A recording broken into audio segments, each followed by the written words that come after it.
My daughter's graduation day was supposed to be perfect. Instead, it became the day I finally said enough is enough to a marriage that had turned into a nightmare. The ceremony was beautiful. Our daughter looked radiant in her cap and gown, beaming as she walked across that stage to receive her diploma. I felt proud watching her achieve this milestone.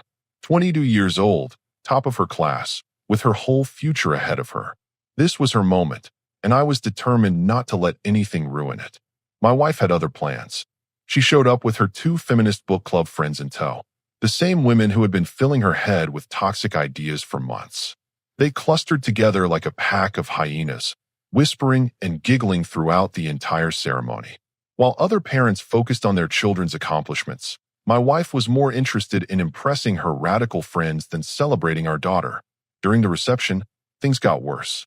My wife completely ignored our daughter's friends and their families who came to congratulate us. Instead, she spent the entire time huddled with her two sidekicks, making loud comments about patriarchal institutions and breaking free from male expectations. Other parents started staring. Our daughter's professors looked uncomfortable. Even the catering staff seemed to notice the disruption. I tried to stay calm. This was our daughter's day, not the time for confrontation. But when my wife started making sarcastic remarks about traditional family structures loud enough for the dean to hear, I knew I had to intervene. I walked over to her group and gently touched her arm. "Hey, can we talk for a minute?" Privately. She jerked away from me like I had burned her. "Excuse me. Just a quick conversation." Outside, her friends exchanged those knowing looks that said everything about what they thought of me. My wife's expression turned cold. "Whatever you have to say, you can say it here. Our daughter's graduation isn't the place for this discussion. Come on." I reached for her arm again, trying to guide her away from the crowd. Not grabbing, not forcing, just attempting to lead her somewhere we could talk without an audience. That's when she exploded. "Don't you dare touch me," she screamed at the top of her lungs. "You think you can just pull me around like some kind of property? You machist controlling freak." The entire reception hall went silent. Every conversation stopped. Every head turned our way. Our daughter froze mid-conversation with her roommate, her face going pale. The dean, who had been chatting with other faculty members, stared at us in shock. I stood there for a moment, feeling the weight of every pair of eyes in that room. My wife's friends were smirking, clearly enjoying the scene they had helped orchestrate. My wife had her chin raised defiantly, as if she had just struck a blow for womankind instead of humiliating our family at our daughter's graduation. That's when something crystallized in my mind. I had been walking on eggshells for months, trying to preserve a marriage that was already dead. I had been making excuses for behavior that was inexcusable. I had been tolerating disrespect because I thought it was the mature thing to do. No more. I looked directly at my wife, my voice calm and clear enough for everyone to hear. "You're absolutely right. I can't control you. I can't make you act like a decent human being. I can't force you to show respect for our daughter's achievements or care about anyone other than yourself." Her smug expression started to falter. I continued. "What I can control is whether I stick around to watch this performance.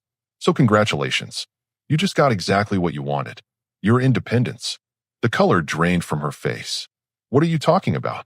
"I'm talking about the fact that you're about to learn what real independence looks like. No more joint bank account. No more mortgage payments from me. No more health insurance through my job. No more comfortable lifestyle funded by someone you clearly despise." Her two friends had stopped smirking. Other guests were staring in stunned silence. Our daughter was standing frozen, her diploma clutched in her hands. "You wanted to be free from patriarchal oppression? Congratulations. You're free from everything that comes with it." My wife's mouth opened and closed like a fish out of water. For the first time in months, she was speechless. I turned to our daughter, my voice gentler but still firm. "Sweetheart, I'm sorry this happened on your special day. You deserve better than this circus. We'll talk later, okay?" She nodded slowly, tears starting to form in her eyes. I looked back at my wife one final time. "Enjoy explaining to everyone why Daddy won't be coming home anymore. And when they ask what happened, make sure you tell them the truth. You got exactly what you asked for." Let me back up and explain how we got to that point. Because 6 months ago, my wife wasn't the woman who screamed at me in front of our daughter's entire graduating class. The change started gradually. It began when she joined what she called a book club at the community center. Innocent enough, right? women getting together to discuss literature and socialize. I actually encouraged it. She had been feeling isolated since our daughter moved away for college, and I thought it would be good for her to make new friends. The first red flag should have been when she stopped telling me what books they were reading. When I asked, she would give vague answers like empowerment literature or books about women's experiences. Fair enough. Not everything had to be my business. But then the attitude changes started. Small things at first. Rolling her eyes when I mentioned working late to finish a project. Making snide comments about typical male behavior when I left dishes in the sink. Suddenly, everything I did was viewed through this lens of gender politics that hadn't existed in our marriage before. The book club met every Tuesday evening. She would come home energized, almost agitated. Instead of the relaxed, social feeling you'd expect from a pleasant evening with friends, she seemed charged up for battle.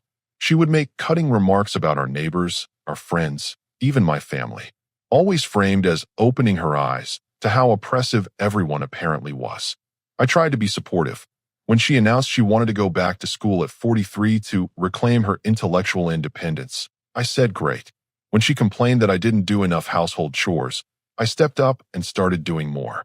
When she criticized my communication style as mansplaining, I learned to bite my tongue and listen more. None of it mattered. Every accommodation I made was seen as either insufficient or proof of my previous failures. It was like trying to fill a bucket with a hole in the bottom. The breaking point should have been last month when we went to dinner with her sister's family. Her nephew, a good kid who just graduated high school, was excited to tell us about his acceptance to engineering school. My wife actually laughed and said, "Another man taking up space in STEM fields. How original." Her sister looked mortified. The kid's face fell. I apologized for her later, but the damage was done. That's when I realized this wasn't about personal growth or education anymore. This was about adopting an ideology that painted half the human race as the enemy, including me. The final straw before graduation day happened 3 weeks earlier. I had been promoted at work after 15 years with the company. Good news, right? More financial security for our family. When I came home to share the news, her response was, "Let me guess. Another old boys club promotion while qualified women got passed over." I hadn't even told her the details yet. She didn't know that my closest competitor for the position had been a woman who got promoted to a different department instead. She didn't care about facts. She had already decided that any success I achieved was automatically illegitimate. That night, I lay awake thinking about our marriage. 24 years together. We had built a life, raised a daughter, supported each other through job changes, family deaths, financial struggles. Now she looked at me like I was the enemy. Not because of anything I had done, but because of what her book club had convinced her I represented. I started paying attention to who these book club friends actually were. The ringleader was a bitter divorcee who seemed to take pleasure in destroying other women's marriages. The other was a perpetually angry woman whose own husband had left her 2 years earlier. These were the people my wife was taking life advice from. The week before graduation, I suggested we try couples counseling. Her response, "I'm not going to sit in a room and be gaslit by some therapist who'll try to convince me that my feelings aren't valid." That's when I knew it was over. You can't save a marriage when one person has decided that any attempt at resolution is oppression. I started making calls. Lawyer first, to understand my options. Financial advisor second, to protect what I had worked for. Real estate agent third, because I knew I would need somewhere to go. I had hoped we could get through our daughter's graduation without incident. Keep up appearances for one more day, then have the difficult conversations afterward. Give our daughter her moment in the spotlight without the drama of her parents' failing marriage. But my wife had other plans. She invited her book club friends to our daughter's graduation like it was some kind of statement. Like she was showing off her new enlightened perspective to an audience. I should have seen it coming. The woman who used to be my partner had been replaced by someone who saw every interaction as a battle in some imaginary war. Someone who cared more about impressing her radical friends than celebrating our daughter's achievements. Someone who had forgotten that actions have consequences. The night after graduation, my wife finally realized I wasn't bluffing. She came home around midnight, probably after spending hours with her book club friends dissecting what had happened. I was in the living room, calmly packing my personal items into boxes. Photo albums, books, my collection of vintage records. Things that mattered to me. "What are you doing?" she asked, though the answer was obvious. Exactly what I said I was doing. Moving out. She stood there watching me wrap my grandfather's fishing trophies in newspaper. You can't be serious. You're going to throw away 24 years of marriage because of one argument. I stopped packing and looked at her directly. One argument? Is that really how you remember the last 6 months? We can work through this. All couples have rough patches. Rough patches don't involve screaming at your husband in front of your daughter's graduating class. Rough patches don't involve treating your family like they're the enemy. She tried a different approach. Where are you even going to go? You can't just move out without a plan. That's when I pulled out the folder I had been keeping in my desk drawer. Lease agreement for a house across town. Bank statements showing the separate account I had opened. Documentation of the assets I had moved to protect them. Her face went white as she flipped through the papers. You've been planning this behind my back. I've been preparing for the inevitable. There's a difference. The lease was for a small house about 15 minutes away. Nothing fancy, but clean and comfortable. 3 bedrooms, so our daughter would have a place to stay when she visited. A garage for my woodworking tools. A yard where I could finally plant that vegetable garden I had been talking about for years. I had been methodical about the financial separation too. Our joint checking account still had enough to cover the mortgage and utilities for 2 months. After that, she would need to figure out her own arrangements. The savings account was another matter entirely. I had contributed 80% of those funds over the years, and I had moved my portion to a separate institution. You can't just take our money, she said, her voice rising.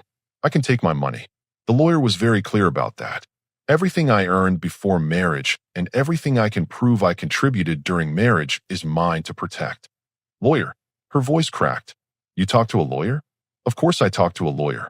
Did you think I was going to navigate a divorce based on advice from your book club? She sank into the couch, finally understanding that this wasn't an emotional outburst that would blow over. This was a carefully planned exit strategy. What about our daughter?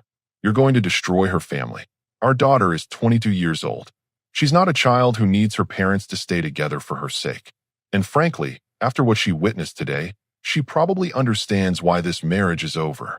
I continued packing while she sat there in stunned silence. My clothes went into suitcases. Important documents went into a secure folder. Tools and equipment went into labeled boxes. I had been planning this for weeks, thinking through every detail. The house payment is due next week, I said matter-of-factly. After that, you're on your own. The utilities are in both our names for now, but I'll be removing myself from those accounts too. I can't afford this house by myself. You know that. Then you'll need to make some changes. Get a job. Find roommates. Sell the house and move somewhere cheaper. Figure it out. This is my home. This was our home. You made it clear that everything I provided was just patriarchal oppression anyway. Well, now you're free from all that oppression. She tried tears next. Please don't do this. We can fix things. I'll stop going to book club. I'll change. You'll change until you think the crisis has passed, then go right back to the same behavior. That's not change. That's manipulation. The truth was, I had been ready for this conversation for weeks. I had run through every possible argument she might make and prepared my responses. This wasn't an emotional decision made in anger. This was a rational choice made after careful consideration. What am I supposed to tell people? She asked. Tell them the truth. Tell them you spent months treating your husband like garbage and were shocked when he finally decided he had enough. Tell them you prioritized impressing your radical friends over maintaining your marriage. By morning, I had moved out completely. The house felt strange and empty, but also peaceful. No more walking on eggshells. No more having every conversation turn into a lecture about my inherent flaws as a man. No more pretending that disrespect was just a difference of opinion. My new place was smaller but comfortable. I set up my home office in the spare bedroom, put my books back on shelves where they belonged, hung my grandfather's fishing pictures on the wall, made myself a decent breakfast without having to listen to commentary about how my eating habits contributed to toxic masculinity. For the first time in months, I felt like I could breathe. Around noon, my phone started buzzing with text messages. First from her, alternating between pleading and threats. Then from her sister, trying to play mediator. Then from a few mutual friends who had heard what happened at graduation. I responded to exactly none of them. The time for discussion had passed. I had made my position clear, both at the graduation ceremony and during our conversation the night before. Everything else was just noise. The paperwork was already in motion. My lawyer had prepared everything in advance, waiting only for my final authorization to proceed. Divorce papers would be served within the week. 24 years of marriage ended not with shouting or drama, but with careful planning and decisive action. Some people might call that cold. I called it smart. 3 days after I moved out, our daughter showed up at my new place. I was setting up my workshop in the garage when she knocked on the front door. She looked exhausted, like she hadn't been sleeping well. "Hi, Dad. Can we talk?" "Of course, sweetheart. Come in." She looked around the house, taking in the boxes I was still unpacking, the furniture I had brought from our old place. "So this is really happening. You're really not coming back." "That's right. I'm not coming back." She sat down on the couch, and I could see she had been crying. "Mom's been calling me nonstop. She keeps saying you abandoned us over nothing, that you're having some kind of midlife crisis." I sat down across from her. "What do you think happened?" "I was there, Dad. I saw what she did. The way she screamed at you in front of everyone." She shook her head. "I was so embarrassed. That was supposed to be my graduation day, and she turned it into a circus. I'm sorry that happened on your special day. I tried to handle it privately, but she wouldn't let me." "I know. I saw you try to get her to step outside. She's the one who made a scene." My daughter wiped her eyes. "But I still don't understand why it has to end like this. Why can't you two just work it out?" I had been dreading this conversation, but I knew it was necessary. My daughter deserved to understand what had really been happening in our marriage. "Sweetheart, have you noticed how your mother has changed over the past few months?" She nodded slowly. "She's been different. Angry all the time. Everything I tell her about school or my friends gets turned into some lecture about gender politics. I stopped calling as much because every conversation became exhausting. That's exactly what living with her became like for me. Every day, every conversation, everything I said or did was wrong because I'm a man. But that's just a phase, right? She's exploring new ideas. People change. There's a difference between exploring ideas and adopting a worldview that makes you hate your own family. Your mother didn't just change her opinions. She changed into someone who sees me as the enemy." My daughter was quiet for a long moment. "Those friends of hers are really intense. The ones who came to graduation.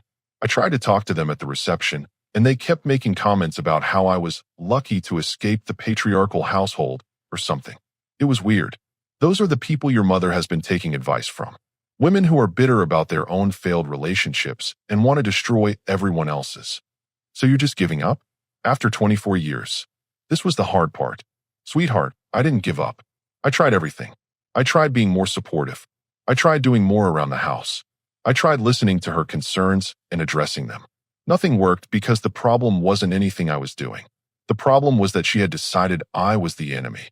I pulled out my phone and showed her some of the text messages I had been receiving since graduation day. Messages from her mother calling me a pathetic excuse for a man and threatening to take everything I had worked for. This is what I've been dealing with.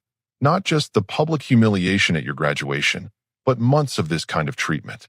Would you stay in a relationship where someone talked to you like this? She read through the messages, her expression growing more troubled with each one. Dad, these are horrible. I had no idea she was saying things like this to you. I didn't want you to know.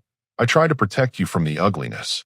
But after what happened at graduation, I realized that pretending everything was fine wasn't helping anyone. What does Mom say when you show her these messages? She says I'm being too sensitive, that I need to accept criticism and grow as a person. According to her book club friends, any pushback from me is just proof of my toxic masculinity. My daughter set the phone down and rubbed her temples. This is so messed up. When I was growing up, you two seemed so happy together. We were happy. For 23 years, we were a team. We supported each other, respected each other, built a life together. But that woman doesn't exist anymore. So what happens now? Now I build a new life. I'm not going to spend the rest of my years being treated like garbage by someone who used to love me. I deserve better than that. What about Mom? She called me crying yesterday, saying she doesn't know how she's going to pay the bills. Your mother is a grown woman who made a series of choices. She chose to treat me with disrespect. She chose to prioritize her book club friends over her family. She chose to humiliate me in public at your graduation. Now she gets to live with the consequences of those choices. But she's still my mom, and she always will be. Nothing about this divorce changes that. But I'm not responsible for rescuing her from the mess she created. If she wanted financial security, she shouldn't have spent months attacking the person who provided it. My daughter was quiet for several minutes, processing everything. Finally, she said, "I love you both, but I can't pretend that what she did was okay. The way she's been acting lately, the things she says about you, about men in general, it's not normal. You don't have to choose sides, sweetheart. You can have whatever relationship you want with your mother. But I also won't pretend that her behavior is acceptable just to keep the peace." Have you tried talking to her? Like, really talking to her about how you feel? I tried that 3 weeks ago when I suggested couples counseling.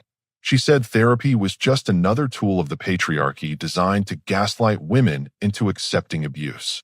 She said that. Those were her exact words. My daughter shook her head in disbelief. When did she become so paranoid? It's like she thinks everyone is out to get her. That's what happens when you surround yourself with people who profit from your anger and resentment. Her book club friends don't want her to be happy. They want her to be as miserable as they are. I tried to talk to her yesterday about maybe apologizing to you, or at least trying to understand your perspective. She said you were trying to turn me against her. I'm not trying to turn you against anyone. I'm just done pretending that abuse is acceptable when it comes from your mother instead of a stranger. We talked for another hour. I showed her the new house, including the bedroom I had set up for her visits. When she left, she hugged me tighter than she had in months. "I'm proud of you, Dad, for standing up for yourself. It must have been really hard. The hardest part was doing it in front of you. But I realized that watching me accept abuse wasn't doing you any favors either. Someday you'll be in relationships of your own, and I want you to know that respect isn't optional." After she left, I felt better than I had in months. My daughter understood. She had seen the truth for herself and reached her own conclusions. That was all I could ask for. Within a week of graduation day, the story had spread through our entire social circle. In a community like ours, news travels fast, especially when it involves someone making a public scene at their daughter's graduation. The reactions were telling. My brother called me the next day. "Man, I saw the video someone posted online. She really lost it, didn't she?" Video. Someone recorded the whole thing and put it on social media. It's been shared like crazy. People are saying she completely lost her mind. I hadn't realized someone had filmed the confrontation, but I wasn't surprised. Everyone has a phone these days, and a public meltdown at a graduation ceremony was prime social media content. What are people saying? I asked. Most people are on your side. They're saying you handled it with class, that she was way out of line. There's a few of her book club supporters trying to defend her, but they're getting shut down in the comments. The video apparently showed everything. Her screaming at me for trying to get her attention. My calm response. The shocked faces of the other graduation attendees. Our daughter's mortified expression. It was all there for everyone to see. Her sister called me that afternoon, trying to play peacemaker. "She's really struggling right now. Maybe you could consider giving her another chance." "Did you see what happened at graduation?" I asked. "Yes, but she's family. Sometimes we have to forgive family for making mistakes. A mistake is forgetting someone's birthday or double booking a dinner reservation.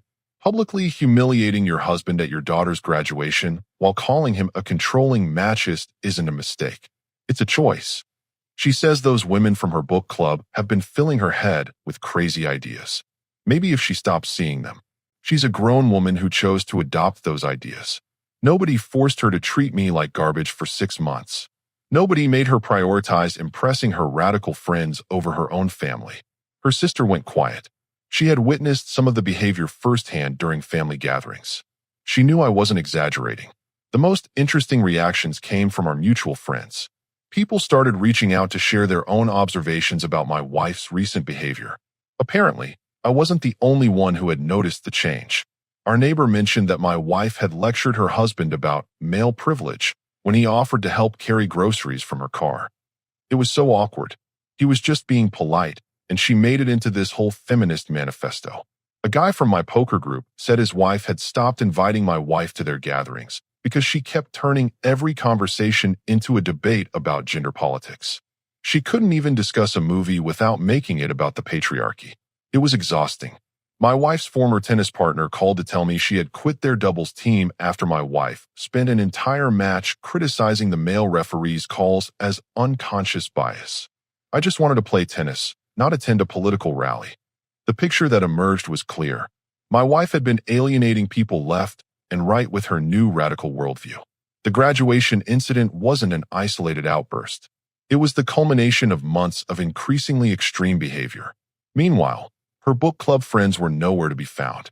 The two women who had attended graduation and seemed to enjoy the drama weren't returning her calls. Apparently, when the social media backlash started and people began criticizing their influence on my wife, they decided to distance themselves from the situation. Classic, my brother said when I told him. They pump her full of toxic ideas, then disappear when she actually acts on them and faces consequences. My wife tried calling me several times during this period. When I didn't answer, she started sending increasingly desperate text messages.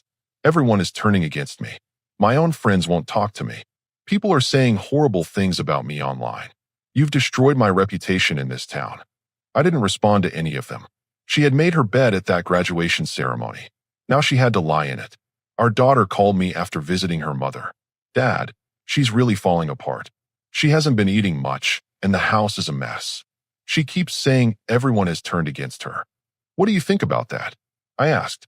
I think she's finally realizing that actions have consequences. All those things people are saying about her behavior, they're true. I've seen it myself over the past few months. How are you handling all this? Honestly, I'm embarrassed that she's my mother. My college friends saw the video. They can't believe someone would act like that at their own daughter's graduation. I had to apologize to people who came to support me. That hit harder than anything else. My wife's behavior hadn't just damaged our marriage. It had humiliated our daughter on one of the most important days of her life. The divorce papers were served on a Tuesday. My wife called me immediately afterward, hysteria in her voice. You can't do this. I'll fight you on everything. You can try, I said calmly. But the video of your behavior is public record now. Every lawyer in town has seen it. Good luck explaining to a judge why that was appropriate. I was standing up for myself. You were having a public meltdown because your husband tried to have a private conversation with you. There's a difference. The reality was setting in for her. She had burned bridges with friends, alienated family members, and humiliated herself in front of the entire community. Her radical book club friends had abandoned her when the situation got messy. She was facing divorce proceedings with a clear record of her own unstable behavior. 2 weeks after graduation, I ran into the dean from our daughter's college at the grocery store. He recognized me and approached. I wanted to tell you how sorry I was about what happened at graduation. That kind of disruption is very unusual at our ceremonies. I apologized for the scene. It wasn't how I wanted our daughter's day to go. From what I observed, you handled a difficult situation with remarkable composure. Your daughter should be proud to have a father who maintained his dignity under those circumstances. That conversation summed up the general consensus.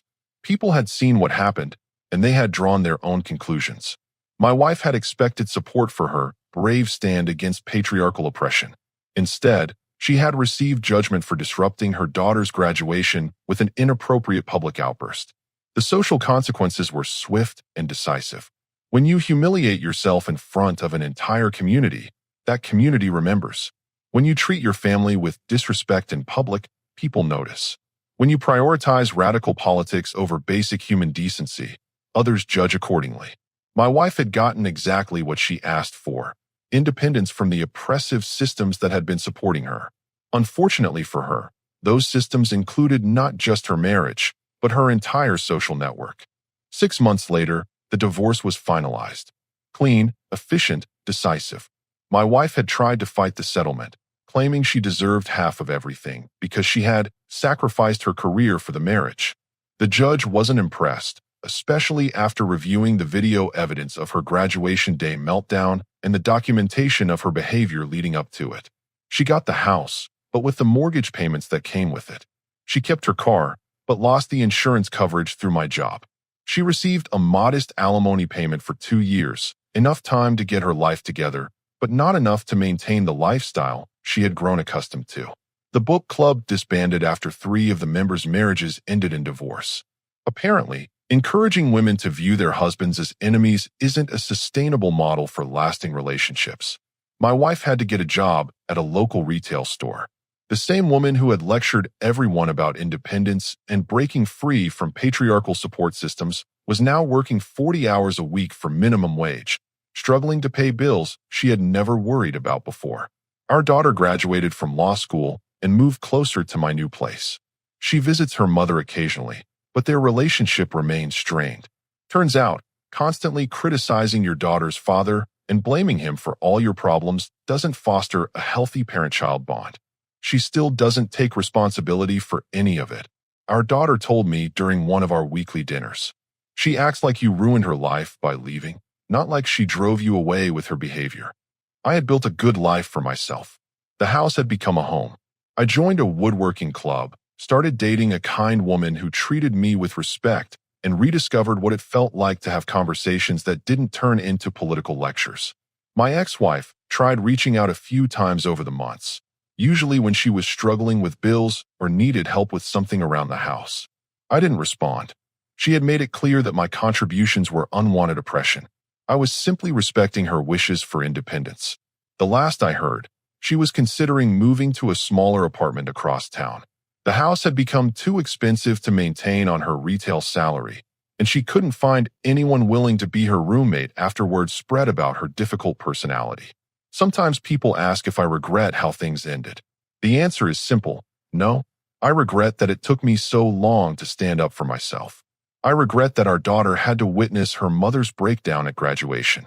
I regret that 24 years of marriage ended with such ugliness. But I don't regret walking away from a situation where I was being treated with constant disrespect and contempt. Life is too short to spend it with someone who sees you as the enemy. My ex-wife wanted independence from patriarchal oppression. She got it. She also got independence from financial security, social support, and family stability. Independence, as it turns out, comes with a price tag. She learned that lesson the hard way. I learned a different lesson, that self-respect isn't negotiable, and sometimes the most loving thing you can do for everyone involved is to stop enabling destructive behavior. Our daughter is thriving in her career and relationships. I'm happy and at peace. My ex-wife is struggling but finally experiencing the independence she claimed to want. Everyone got exactly what they asked for.